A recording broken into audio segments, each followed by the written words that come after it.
मिस्र जंगल में एक विशाल और शक्तिशाली शेर राजा था। उसकी आवाज़ से जंगल कांपने लगता था और उसके सहयोगियों से सभी जानवर जीते थे। वह निडर, साहसी और कुशल शिकारी था, लेकिन समय के साथ वह बूढ़ा हो गया। उसकी शक्ति पहले जैसी नहीं रही।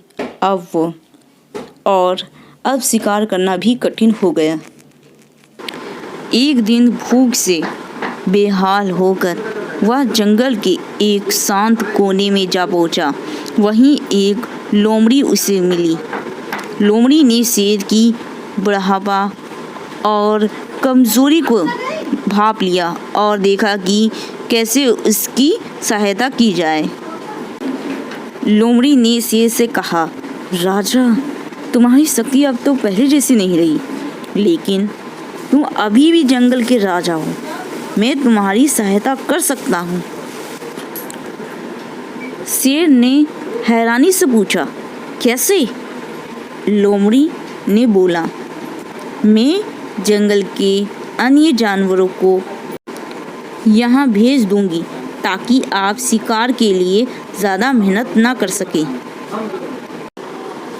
शेर को यह योजना पसंद आई।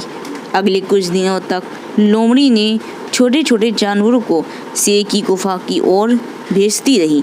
शेर आसानी से अपना शिकार करता है और अपनी भूख मिटाता रहता है, लेकिन धीरे धीरे जंगल के जानवरों को इस चाल का पता हो जाता है। वे होशियार हो गए और लोमड़ी की बातों में आना बंद कर दिया। अब शेर के पास भोजन की कमी हो गई। उसका असर और सुधार हुआ। अब शेर के पास भोजन की कमी हो गई। शेर बहुत ही कमज़ोर हो गया धीरे धीरे। आखिरकार एक दिन वह इतना ख़राब हो गया, इतनी तबीयत ख़राब हो गई कि वह चल भी नहीं सका। जंगल के अन्य जानवर अब डर के बजाय साहस और हिम्मत से भर गए। उन्होंने शेर को सबक सिखा दिया।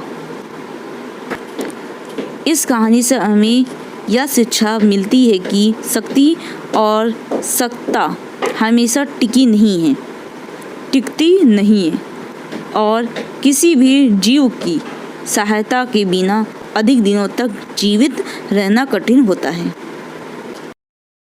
चालाक लोमड़ी और बुद्धिमान सारस की कहानी। एक बार की बात है, एक घने जंगल में एक चालाक लोमड़ी और एक बुद्धिमान सारस रहते थे।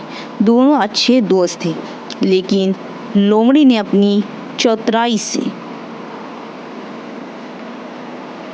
सारस को बेवकूफ़ बनाया था। एक दिन उसने सारस के साथ एक छोटी सी चालाकी की योजना बनाई। लोमड़ी ने सारस को रात के खाने पर बुलाया।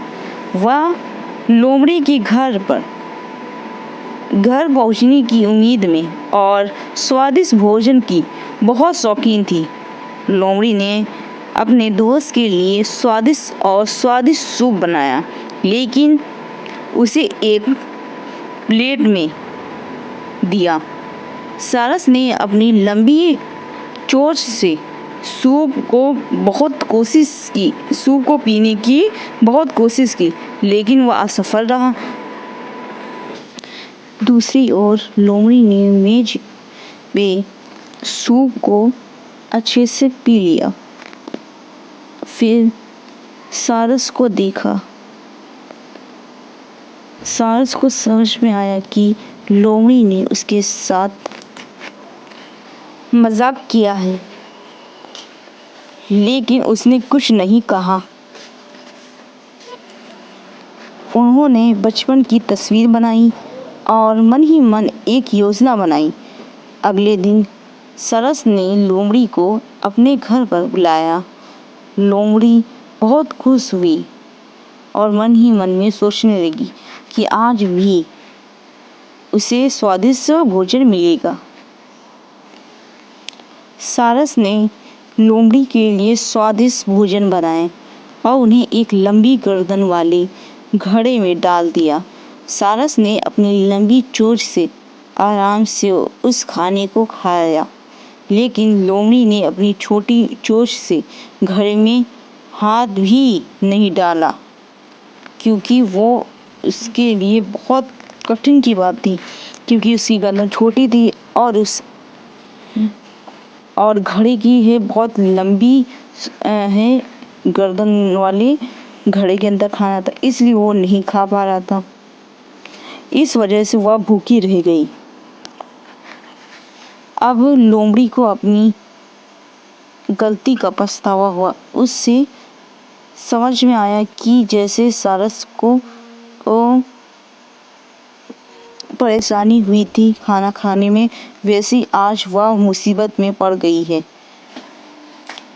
लोमड़ी ने अपनी गलती की माफ़ी मांगी और वादा किया कि वह आगे किसी के साथ भी ऐसा नहीं करेगा। इसके बाद दोनों फिर से अच्छे दोस्त बन गए और मिलजुल कर रहने लगे। इस कहानी का सीख यह है कि जो हमारे साथ जैसा व्यवहार करता है, हमें भी उसके साथ वैसा ही व्यवहार करना चाहिए।